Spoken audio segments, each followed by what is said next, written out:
안녕하십니까. 저는 대한엘다잉협회 김지영 강사입니다. 오늘 사별과 애도에 대한 두 번째 시간입니다. 지난 시간에 저희들이 우리가 사별을 경험할 때 애도 기간 중에 나올 수 있는 여러 가지 반응들에 대해서 살펴봤습니다. 그렇다면 이번 두 번째 시간에는 이러한 애도 반응이 그 차이가 어디에서 비롯될까에 대한 이야기를 설명을 드리고, 그 이야기가 끝난 다음에는 노년기에 배우자를 사별했을 때 겪어야 되는 것들에 대한 이야기들로 설명을 하겠습니다. 자, 애도 과정은요, 우리가 누구를 잃었는지에 따라서 달라질 수가 있습니다. 여러분들도 아시다시피 부모인지 배우자인지 친구인지 자녀인지 그 고인과의 맺었던 관계에 따라서 우리의 슬픔과 형태와 강도가 달라질 수가 있습니다. 가족이라고 할지라도 또는 친구라 할지라도 내가 얼마나 가깝게 지냈는지에 따라서 가족 안에서도 반응이 달라질 수가 있겠죠. 그리고 두 번째로는 내가 고인에게 경제적인 의존도가 얼마나 높았는지에 따라서 우리의 정서적인 슬픔을 넘어서 사실은 실질적인 생계의 변화까지도 동반될 수가 있다는 것입니다. 예를 들어 가족의 주된 생계 부양자가 사망하면 유족들은 감정적으로 슬플 뿐만 아니라 충격이라든가 미래에 대한 불안, 경제적인 어려움도 함께 겪을 수밖에 없다는 것입니다. 이처럼 우리가 느끼는 애도 반응은 단순한 슬픔의 감정에 국한되지가 않습니다. 고인과의 관계라던가 내가 고인에게 의존했던 정도, 그리고 내가 처해 있는 상황이 어떠냐에 따라서 달라질 수가 있습니다. 자, 두 번째로는 고인의 죽음이 어떤 방식으로 발생했는가는 유족의 애도 과정에서 굉장히 중요한 영향을 미칩니다. 갑작스럽게 사고로 돌아가셨는지 아니면 예상하지 못한 죽음을 하셨는지, 이런 경우에는 유족들은 큰 혼란과 깊은 고통을 수반할 수밖에 없습니다. 이런 경우 유족들은 충격을 극복하는데 오랜 시간이 걸리겠죠. 그리고 죽었다는 그 현실을 받아들이는 과정이 더욱더 어려워질 수밖에 없습니다.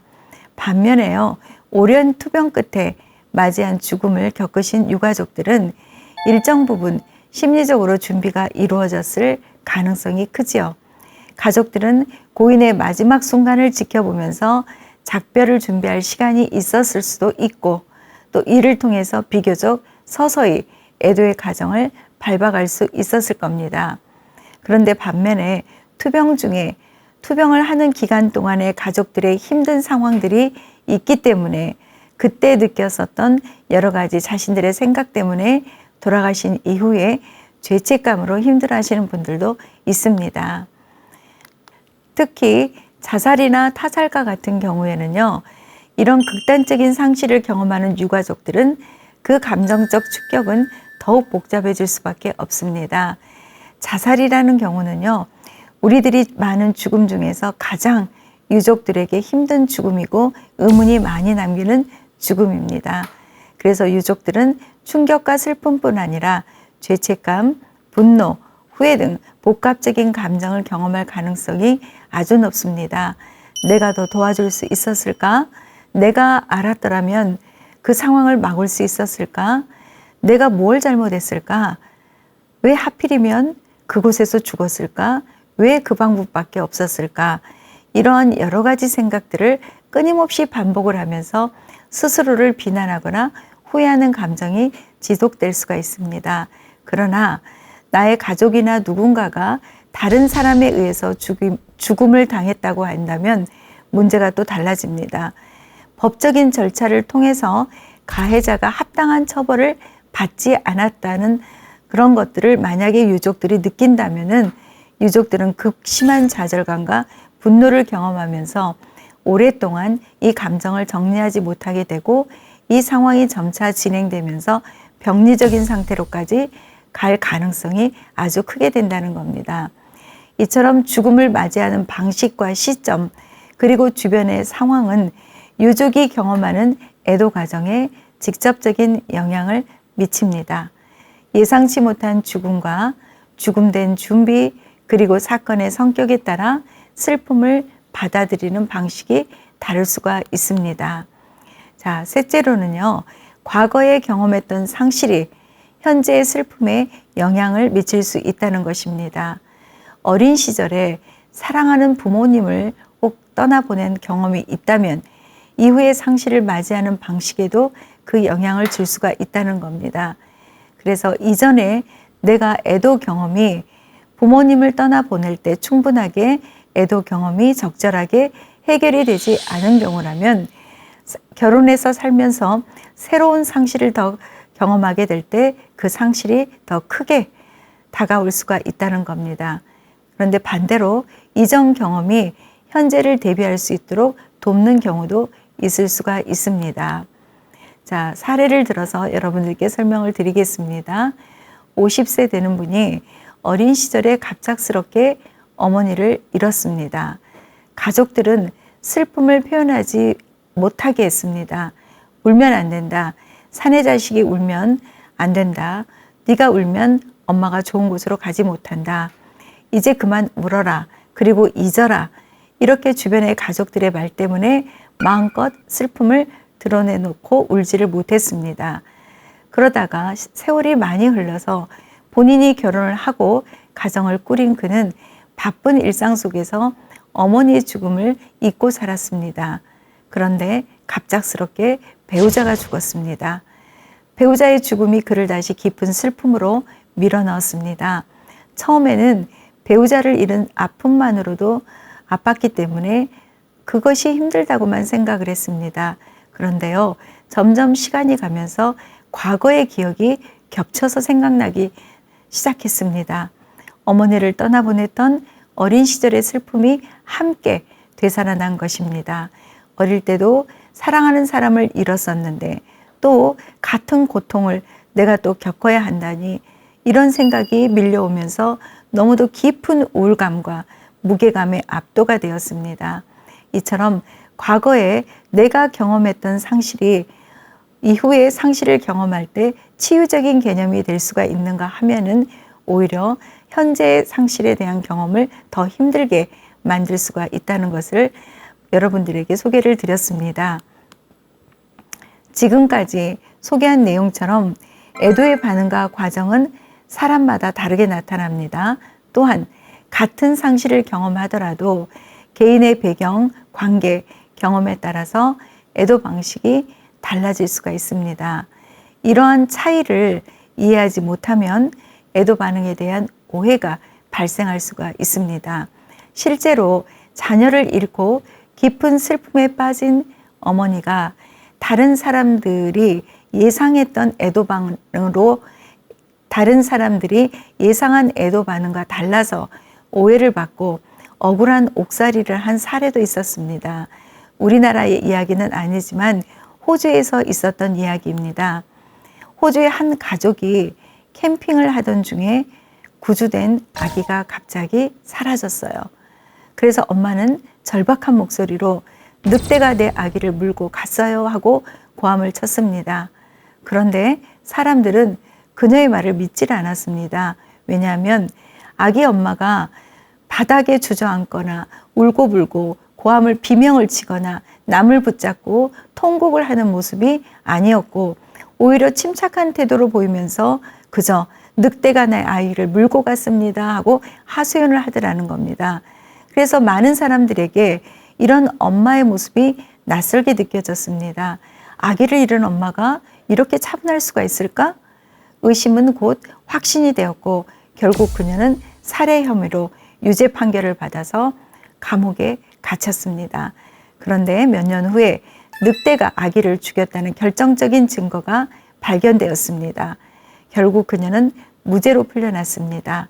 사람들은요, 이처럼 내가 생각하는 애도의 반응이라는 것이 있고 이러이러한 상황에서는 이런 애도가 이루어져야 된다고 기대를 하고 있습니다.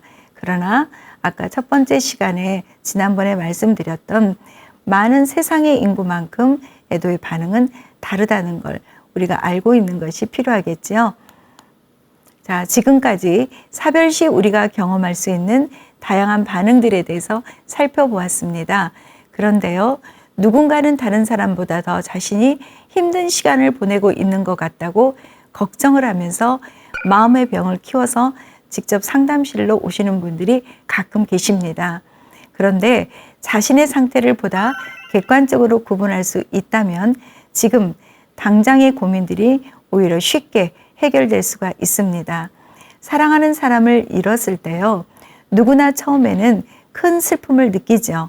그러나 일반적으로 우리는 시간이 지르면 자연스럽게 슬픔이 완화되면서 일상으로 돌아가게 됩니다.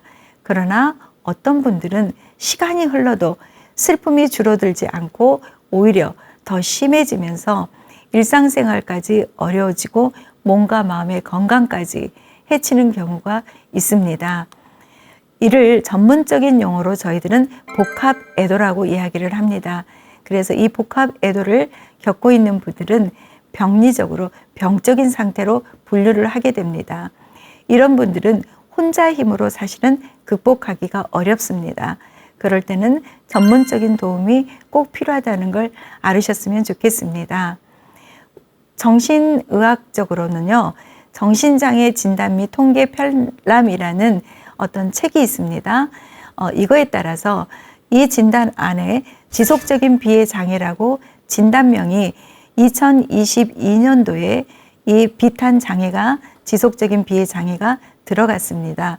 이것은 여러분들이 우울증이라던가 불안장애라던가 조현병과 같이 명확한 진단 기준을 갖춘 정신장애 하나로 규정이 되었다는 이야기인 겁니다. 그래서 정신장애 및 진단 및 통계 편람이라는 책에는 이 장애를 독립된 진단 범주로 분류했고요. 증상 기준과 진단 요건에 따라서 병원에서 정확한 진단과 함께 심리적인 상담과 약물 치료 등 전문적인 의료 서비스를 받을 수가 있도록 분류해 놓았습니다. 그래서 여러분들이 혹시 사별로 인해서 너무나 힘든 시간을 보내고 계신다면 병원에 가셔서 이 진단 기준을 받아보시고 그거에 합당한지 의사 선생님의 처방, 약물 처방까지도 가능하다는 것입니다.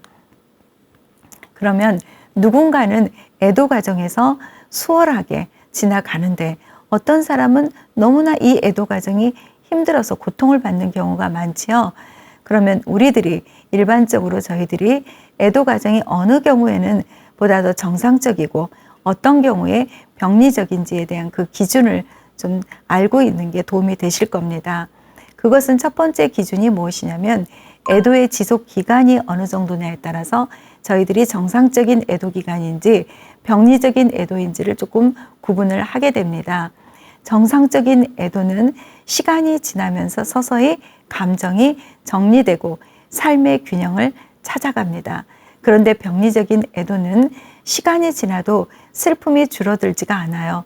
오히려 점점 더 그 슬픔이 깊어져서 더욱더 힘들어지는 상태가 될 때를 병리적인 애도라고 이야기를 합니다. 그리고 두 번째 기준이 무엇이냐면 일상생활에 이 사별이라는 것이 얼마나 영향을 미치는지에 따라서 우리가 구분을 합니다. 정상적인 애도를 경험하는 사람은 슬픔이 크더라도 조금씩 일상으로 돌아가는 과정을 거칩니다. 그런데 병리적인 애도를 겪는 사람은 슬픔이 너무 커요. 그래서 일상생활을 유지하기가 어려운 상태가 되는 겁니다. 그래서 대인관계라던가 직장생활이 힘들어지고 또는 가족과 친구 관계를 단절할 수도 있습니다. 아니면은 내가 먹고 마시고 청소하고 세수하고 출근 등과 같은 것이 어려워지면서 사회적인 활동이 점점 줄어들고 회피하게 되는 경우를 병리적인 애도 상태라고 이야기를 할 수가 있습니다. 자, 그리고 세 번째로는 그 감정이 얼마나 강한지, 그리고 그 감정의 기간이 얼마나 오래되는지에 따라서 구분을 할 수가 있습니다. 정상적인 애도를 겪는 사람은 시간이 지나면서 점차 그 슬픔, 그리움을 조절할 수 있게 됩니다. 특히 기일이나 생일, 특별한 날에는 슬픔이 다시 올라올 수 있지요.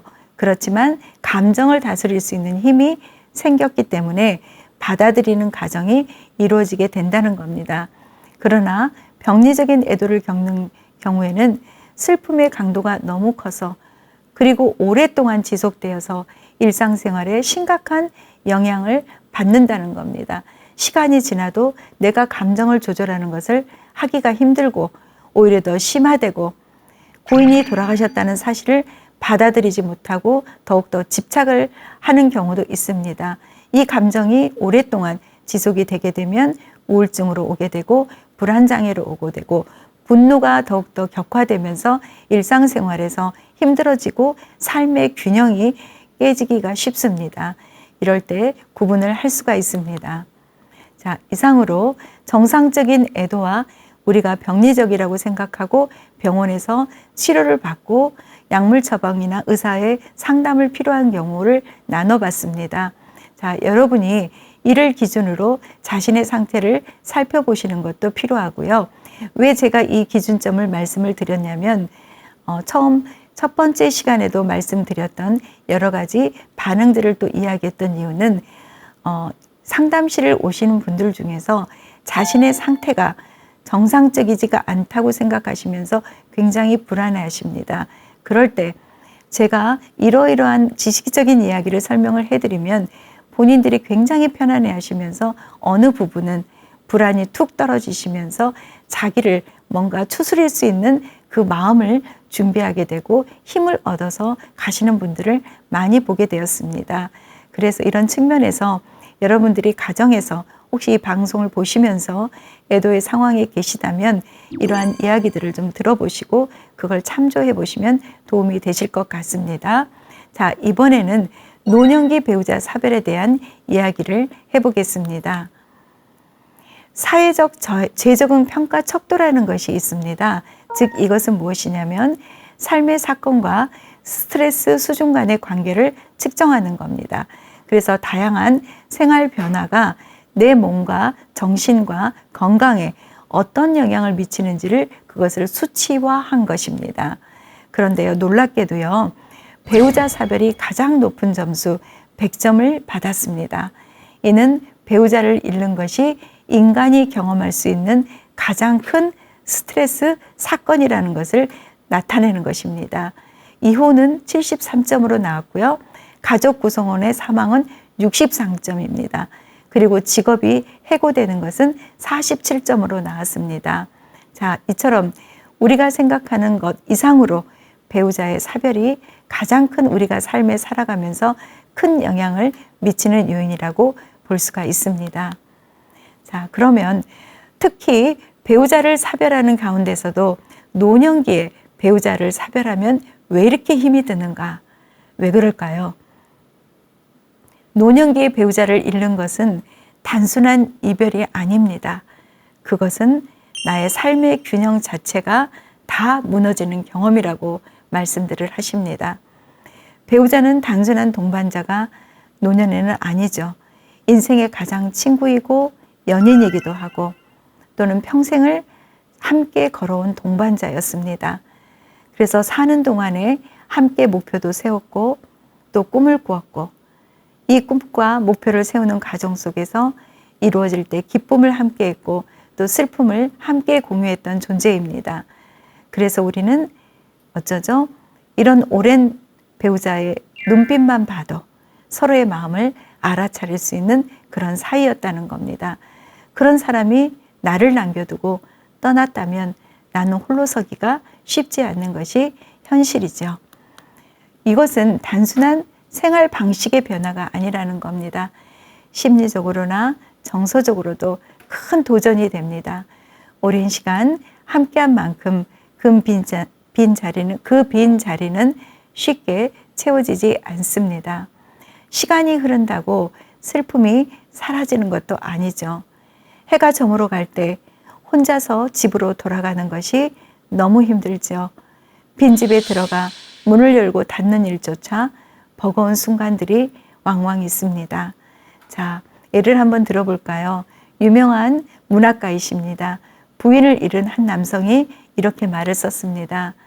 부인이 없는 집은 집이 아니었다. 나는 늘 부인이 집으로 걸어 들어오는 것만 같았다. 나는 그저 하루에 한 날씩만 견뎌낼 뿐이다. 그 이상은 할 수가 없었다. 우리는 38년을 함께 살았다. 부인이 없으니 마치 나의 일부가 떨어져 나간 느낌이다 라고 글을 썼습니다. 이처럼 배우자를 잃는다는 것은 단순한 상실이 아닙니다. 남겨진 사람의 삶 전체를 뒤흔드는 깊은 변화인 것입니다. 존재의 한 부분이 사라지는 고통을 느끼는 게 배우자 사별이라는 것입니다. 그런데 남성 노인들이 여성 노인들보다 배우자 사별 후에 더 심각한 심리적인 어려움을 경험하시게 됩니다. 여성보다도요, 훨씬 더 우울감이 크고요, 사망률도 더 높게 나타납니다. 그 원인이 뭘까 살펴보니까 남성분들은 은퇴 후에 사회적 활동이 줄어든 상태에서 배우자를 사별하게 되면은 더욱더 고립되기가 쉬운 상황이 된다는 겁니다. 여성보다도 주변에 또는 자녀의 정서적이로나 사회적인 지지를 받기가 어려워서 우울증에 걸릴 확률이 높고, 또한 이로 인해서 내가 적응하는 유연성 또한 떨어질 수밖에 없다는 겁니다. 또한 부인에게 끊임없이 의존해야 했던 일상적인 관리, 식사라던가 가사, 이것들에 적응하는데 어려움을 겪게 되고, 전통적인 성 역할로 인해서 자신의 감정을 남성들은 잘 표현하기가 힘들죠. 그리고 또한 이것을 도와달라고 요청하는데도 여성보다도 훨씬 더 소극적이라는 겁니다. 그 결과 삶의 질이 저하되고 건강 위험에 빠지게 되고 결국은 사망률까지 높게 된다는 것입니다. 또 한편 남성과 여성은 슬픔을 표현하는 방식에서도 차이가 있습니다. 남성들은 감정을 솔직하게 드러내는 것이 허용되지 않는 환경에서 쭉 자라셨습니다. 감정을 표현하는 것이 약하다, 또 여성이나 하는 것이다, 이렇게 여겼기 때문에 남성들은 감정을 깊이 들여다보기보다는 빠르게 해결하려고 하거나 혹은 그 감정 속에 들어가는 걸 싫어하십니다. 그래서 외면을 해보는 태도를 보이실 수도 있습니다. 또한 남성들은 슬픔을 슬픔 자체로 표현하기보다는 뭔가 삶이 혼돈스럽다고 말씀들을 하세요. 또는 분노의 감정으로 표현되거나 아무것도 하고 싶지 않다, 우울증에 빠지는 것 같은 무감각, 그리고 살아생전에 내가 너무나 부인에게 잘못한 것이 많다, 이러면서 죄책감과 같은 다양한 감정들을 나타나는 경우가 많습니다. 이러한 특징들을 이해하고 계시는 게 중요합니다. 남겨진 배우자가 또 다양한 감정들을 겪게 됩니다. 여성이든 남성이든 배우자를 잃게 되는 많은 배우자들은 정말 깊은 그리움이라는 표현과 함께 사무친다는 표현을 많이 하세요. 그리워서 사무칩니다, 그러십니다. 평소 배우자가 앉았던 자리, 벗어놓았던 그 사람의 옷까지, 그리고 머리를 빗었을 때 남아있는 머리카락, 이 모든 것들이 너무너무 보고 싶고 그리움을 자극한다고 합니다. 사소한 일상들이 더욱더 선명하게 다가오면서 그리움은 점점 더 커지게 됩니다. 특히 혼자 식사하실 때, 텅 빈 집에 들어설 때, 혹은 아침에 눈을 떴을 때 배우자가 없다는 현실이 더욱더 깊이 와닿으면서 지금 이 순간 내 곁에만 있어줬었더라면 얼마나 좋을까 하는 생각들이 끊임없이 맴돈다고 합니다. 이러한 상실감은 단순한 슬픔을 넘어서요, 채워지지 않는 공허함과 애틋함으로 이어지게 됩니다. 한 번만 더 얼굴을 볼 수가 있다면 하는 간절함과 함께 생전에 내가 왜 그렇게 말을 하고 무뚝뚝하게 하고 배려를 하지 못했을까 하는 후회, 그리고 함께할 시간이 더 많았었더라면 하는 안타까움이 마음을 더욱더 무겁게 만들게 됩니다. 그래서 남겨진 시간 속에서 배우자의 부재는 사라지지가 않는 빈 자리로 남아서 매 순간이 그리움으로 물들이고 있습니다. 그러면 남겨진 배우자들에게 또 다른 감정들이 또 있습니다. 고립감과 단절감이죠, 여러분. 자신이 세상에서 혼자 된 것 같은 이질감을 경험하게 됩니다. 어떻게 해야 할지 몰라서 무기력함을 느끼고 때로는 내 운명이, 내 팔자가 왜 이렇게 된 걸까라는 깊은 절망 속에 빠지기도 합니다. 그래서 다른 사람들은 여전히 배우자와 함께 하는데 자신만 홀로 남겨졌다는 생각에 억울함과 분노가 치밀어 오르기도 합니다. 사랑하는 사람과 함께 누릴 수 있었던 순간들이 박탈당했다는 상실감, 더 잘해주지 못했다는 후회감, 그리고 다툼과 관계 문제에 대한 죄책감에 시달리게 되는 것이 특징적인 이런 감정들입니다. 단순한 상실감을 넘어서 또 다른 문제점이 있습니다. 그것이 무슨 마음이냐면 자신의 죽음에 대해서도 깊이 생각하게 된다는 것입니다. 이제는 부인이 죽었으니 내가 죽을 차례가 됐구나 라고 생각을 하십니다. 그러면서 가까운 죽음이라는 것이 현실처럼 느껴질 수가 있어요. 그러나 죽는다는 그 자체보다도 노년기의 배우자들은 더 큰 고민은 남은 삶을 내가 어떻게 살아야 하느냐가 더 크게 느껴진다고 합니다. 그래서 죽음의 두려움보다 배우자 없이 홀로 남은 삶을 살아가는 것이 더 힘들다고 말씀들을 많이 하십니다. 자, 이처럼 홀로 남긴 배우자가 겪는 고통은 말로 표현할 수 없을 만큼, 누구도 이해할 수 없을 만큼 힘든 상황을 겪고 계신다는 겁니다. 현실적으로 배우자가 사라진 이후에 그리고 남겨진 배우자가 겪게 되는 몇 가지 문제점들이 있습니다. 그래서 그 부분에 대해서 찾아오시는 많은 내담자들 분들께서 그 부분에 대해서 말씀하셨던 것들을 분류를 해서 그 문제들을 여러분들에게 소개를 하고 또 그리고 극복할 수 있는 방법까지 함께 이야기를 나눠보도록 하겠습니다. 그 첫 번째가요. 고인에 대한 고통스러운 기억에 대해서 말씀들을 하세요. 고통스러워 하시는 모습, 돌아가실 때, 그리고 돌아가시기 때나 아니면 그 전에 살면서 나에게 모질게 이야기했던 정떼는 말들, 또는 아플 때 같이 죽자고 했던 말들, 또 고인의 요구가 있었는데 뭔가 그 사람의 생명에 불필요하고 잘못될까 봐서 들어주지 못했던 것들에 대해서 미안해 하시는 분들이 있으세요. 또는 이런 고통스러운 과정을 겪으면서 부부관계가 더욱더 좋아지시면서 서로 깊은 애정을 나누었던 것에 대한 간절한 그리움이 또 있습니다. 또는 부부관계가 더욱 나빠지면서 서로에게 상처를 주고받았던 말과 행동들에 대해서 힘들어하시는 분들이 있습니다. 자, 이럴 경우에 여러분, 제가 전하는 말씀이 있습니다. 누군가와 나하고 가까이 있는 지인이나 가족이나 마음 편하게 진솔하게 이야기할 수 있는 그 세상을 찾아서 나의 힘들었던 이 감정들을 이야기를 충분하게 표현을 하라고 합니다. 또는 누군가와 그런 대화를 할 수 있는 상황이 안 되면 고인에게 편지나 글로 감정을 정리해 보시는 것이 도움이 된다고 말씀을 드립니다. 그래서 가장 중요한 포인트는 내가 느끼는 이런 여러 가지 남이 들었을 때 어떻게 저런 말들을 할 수 있지 하는 말들을 본인이 꽁꽁 숨기지 마시고 그걸 믿을 만한 대상에게 자신의 힘든 감정들을 이해하고 충분히 표현하는 것이 치유가 되는 첫걸음이라는 것을 말씀드립니다. 자, 그리고 두 번째로 특별한 공간이나 장소를 피하시는 분들이 있으세요. 침대에서 잠을 잘 수가 없다거나 배우자가 즐겨 앉았던 의자에 앉을 수가 없다거나 배우자가 주거했던 그 방에 들어갈 수가 없다고 말씀하십니다. 이러한 현상은 배우자의 흔적이 남아있는 공간에서 느껴지는 슬픔과 그리움을 피하고자 하는 무의식적인 반응이라고 볼 수가 있습니다.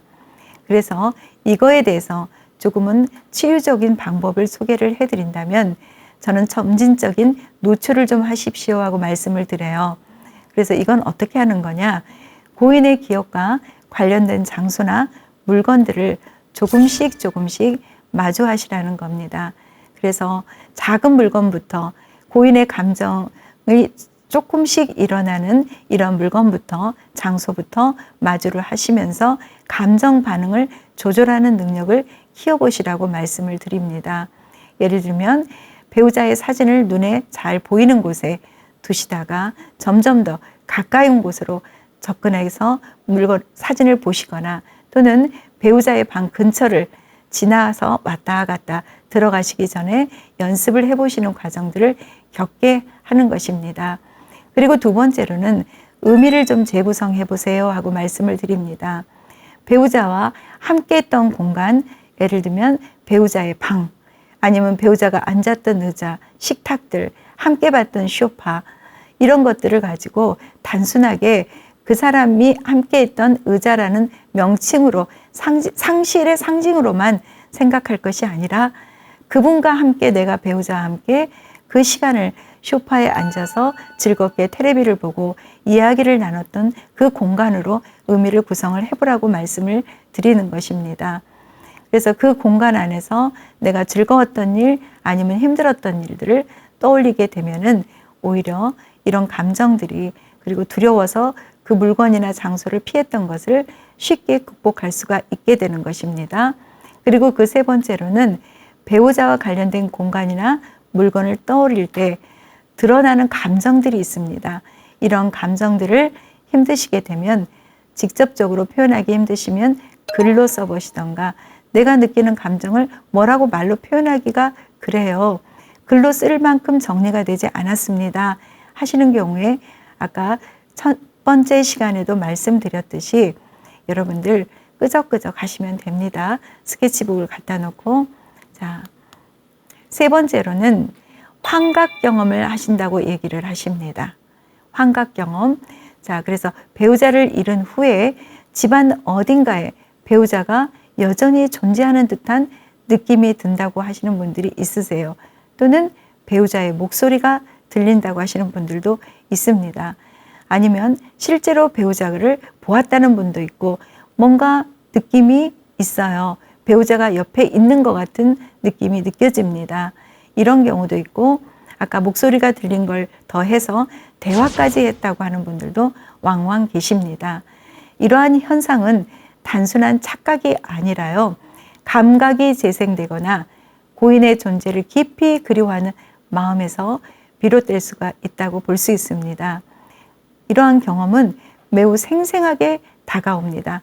그랬기 때문에 어떤 사람에게는 그 목소리, 내가 그렇게 그리워했던 그 사람이 존재가 보이는 듯한 이러한 경험들이 때로는 큰 위로가 되기도 합니다. 이는 애도 과정에서 흔히 나타나는 현상입니다. 특히 오랜 시간 함께한 배우자를 갑작스럽게 잃은 경우에 더욱 두드러지게 나타나는 현상이라는 것입니다. 이러한 경험이 발생하는 원인은 크게 두 가지로 볼 수가 있습니다. 첫 번째로는 감각 재생 현상이라고 표현을 합니다. 즉, 이 말은 뇌가 과거의 경험을 무의식적으로 재현하면서 내가 시각, 청각, 촉각 등의 감각이 실제처럼 느껴진다는 것입니다. 촉각 등의 감각이 실제처럼 느껴지는 것은 어떻게 보면 고인의 목소리, 그리고 고인이 나를 이렇게 만졌던 그런 느낌조차도 생생하게 되살아나는 것과 비슷한 이야기입니다. 그리고 두 번째로는 고인의 영혼이 방문했다고 느끼는 것으로 영적인 교감으로 받아들이면서 고인이 남겨진 가족에게 마지막 인사를 하러 왔다고 위로를 전하는 경우로도 해석이 되기도 합니다. 어찌됐든 이러한 경험이 있다면은 억지로 이러한 경험들을 부정하고 염려하고 걱정하시기보다는 고인과의 관계에서 나오는 대화들을, 그리고 나의 생각들을, 느낌들을 잘 경청하시고 소중히 다루는 것이 중요하다고 볼 수가 있습니다. 네 번째로는 고인의 개인적인 소유물을 어떻게 정리를 할까요? 힘들어 하시는 분들이 계십니다. 자, 고인의 개인 소유물을 정리하는 것은 가능한 배우자가 하시는 것이 가장 좋습니다. 이것은 단순한 정리가 아니라요, 고인을 기억하고 추억을 되새기는 중요한 애도 과정의 한 일부이기 때문에 그렇습니다. 마음이 준비가 되었을 때까지 기다렸다가 하나씩 차근차근 정리해 가는 것이 도움이 됩니다. 그런데 정리하는 과정이 신체적으로나 심리적으로 너무 힘들다면 가까운 가족이나 친구와 함께 정리하는 것도 필요가 합니다. 그래서 오랫동안 간직하고 싶었던 것이 있다면 따로 그대로 분류해서 계속해서 두어도 괜찮습니다. 가장 고인의 물건을 정리하는 데 중요한 포인트는 기억을, 고인의 물건을 정리하는 과정 속에서 그 사람과의 관계 속에서 경험들을 기억하고 자신의 마음속에 소중한 추억으로 자리를 잡는 과정이라는 것입니다. 5번째, 특별한 날에 너무 힘들어요 하고 말씀들을 하십니다. 그렇죠. 고인의 생일이라든가 기일, 결혼기념일, 어버이날과 같은 특별한 날은 남겨진 사람에게 더욱 힘든 시간이 될 수가 있습니다. 이런 날들은 단순한 날짜를 넘어서 사실은 함께 했던 소중한 기억을 떠올리게 하는 날이죠. 그래서 고인이 더 그리워지는 순간이 되기 때문입니다. 그럴 때 저는 이렇게 조언을 드립니다.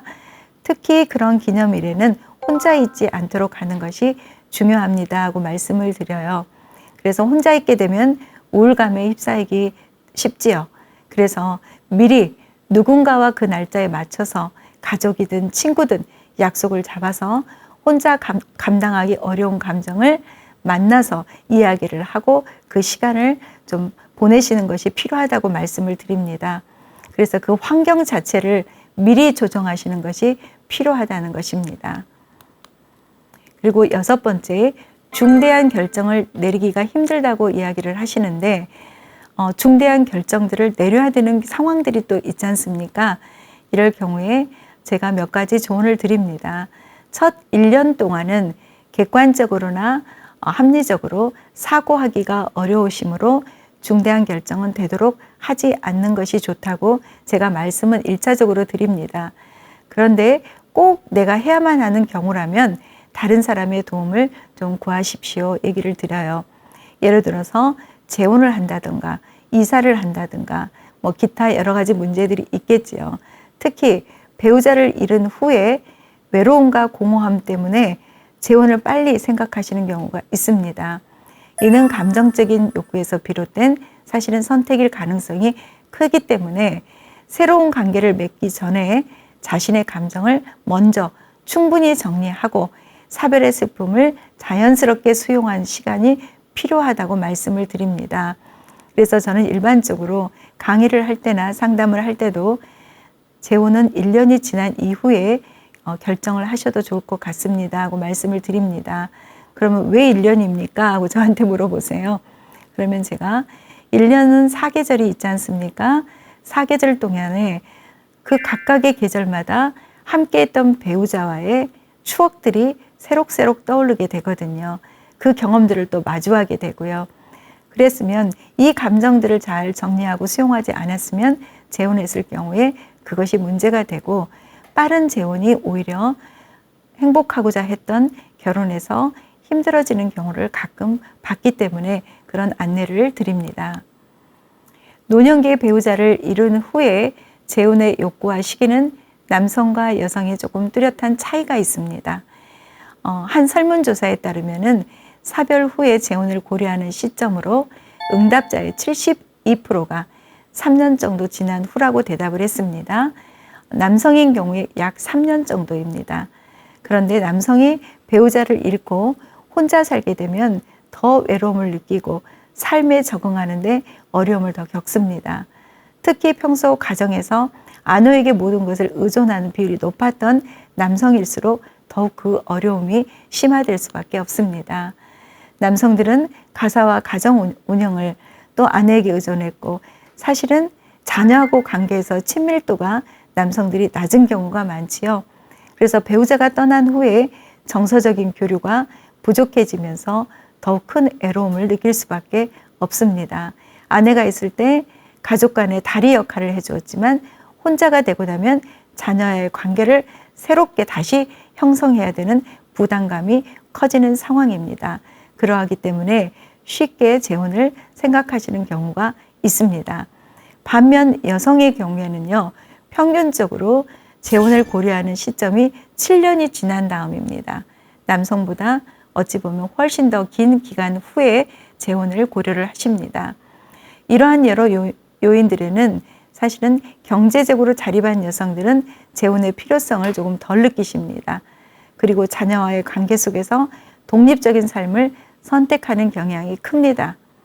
또한 사회적으로 자녀들의 반응이나 재혼에 대한 부정적인 인식이 여성에게 큰 영향을 미칠 수가 있기 때문에 오히려 신중하게 감정거리를 두고서 오랫동안 재혼을 고려하는 분들이 여성분들이십니다. 그래서 여러 가지 이유로 여성과 남성의 재혼에 그 결심하는 시간이 다르다는 것을 말씀을 드려봤습니다. 자, 그러면 사별 후에 여러분 도움이 되는 것이 무엇인지 직접 말씀을 드려보겠습니다. 첫 번째로는요, 물을 충분히 마시세요. 슬픔으로 인해서 눈물이 많이 나면은 탈수가 될 수가 있습니다. 그래서 왈칵왈칵 그리워서 눈물이 쏟아질 때 그러고 나시면 물 한 컵을 좀 충분히 드시는 것이 몸을 보호할 수 있는 기능을 하고 있습니다. 그리고 두 번째로는 가볍게 가까운 곳을 외출하십시오. 나가서 바람을 쐬시고 나무도 바라보고 산책을 하십시오. 혼자 있고 싶어하는 당신에게 바람이 어떻게 지내는지 묻지도 않고요. 나무는 당신이 왜 우는지 묻지 않습니다. 그래서 혼자 있고 싶을 때 밖으로 나가셔서 가볍게 산책을 해보시는 것이 꼭 필요합니다. 그리고 세 번째로는 몸을 좀 움직이세요. 어느 정도 움직임이냐? 가벼운 산책이나 운동은 긴장된 감정을 풀어주고 심신을 안정시키는 데 도움이 많이 됩니다. 그러나 평소의 운동 강도보다는 조금 약하게 하세요. 왜냐하면요, 슬픔과 스트레스가 심한 상태에서는 신체가 이미 긴장하고 지쳐 있을 가능성이 큽니다. 그래서 사별의 고통을 잊기 위해서 과도하게 운동을 하는 것은 오히려 신체적인 피로를 가중시키고 회복을 방해할 수가 있기 때문에 평소의 운동량보다는 조금 약하게 해주시라고 말씀을 드립니다. 자, 네 번째로는 몸에 샤워를 좀 하세요. 그래서 뭔가 힘드신 상황이 되게 되면 따뜻한 물에 욕조에 들어가시거나 물속에 들어가셔서 샤워를 하시면 도움이 됩니다. 몸이 이완이 되고 또 마음이 정화되는 느낌을 받을 수가 있습니다. 물이 흐르는 동안에 긴장과 부정적인 감정이 조금씩 씻겨 내려가는 듯한 경험을 하실 수가 있을 겁니다. 또한 따뜻한 물이 가득 찬 욕조에 몸을 담그는 것은 도움이 되는데, 이는 엄마의 자궁 속에 있는 것처럼 포근하고 안전한 느낌을 주어서 정서적으로 안정과 평안함을 느끼게 되게 됩니다. 다섯 번째로는요, 음식을 잡수세요. 입맛이 없더라도 조금이라도 먹는 것이 중요합니다. 그런데 너무나 헤비하고 부담스러운 음식을 먹는 것보다는 죽처럼 가벼운 음식을 섭취하는 것도 몸을 돌보는데 도움이 될 수가 있습니다. 그리고 여섯 번째는 무엇인가를 좀 돌봐보세요. 꽃을 가꾸거나 아니면 반려동물을 돌보던가 이런 것들이 정서적인 안정감을 줄 수가 있습니다.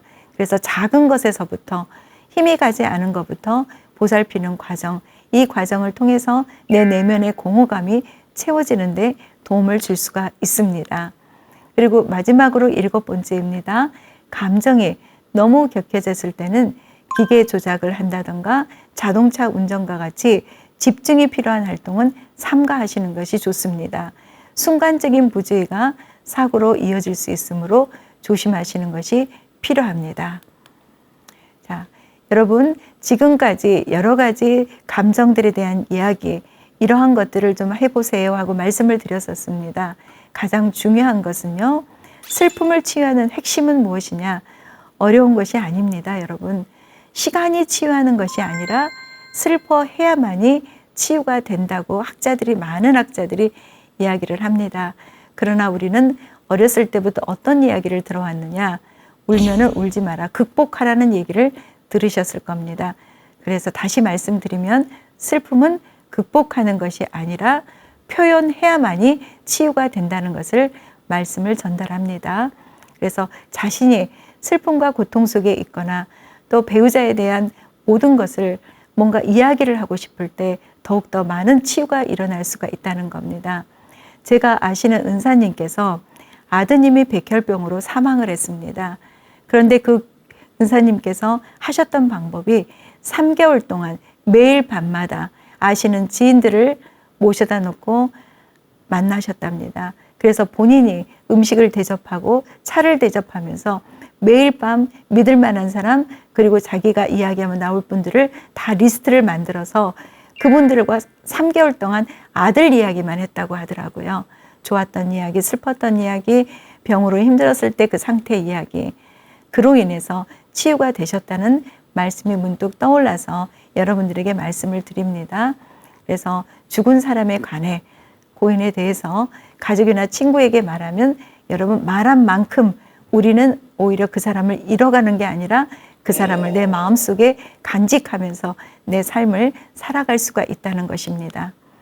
자, 그런데 여러분 이런 말은 상처가 된다고 일반적으로 고인을 보내신 분들이 유가족들이 말씀을 하십니다. 그런데 의외로 이런 말들을 너무나 많이 사용을 하십니다. 한번 들어보십시오.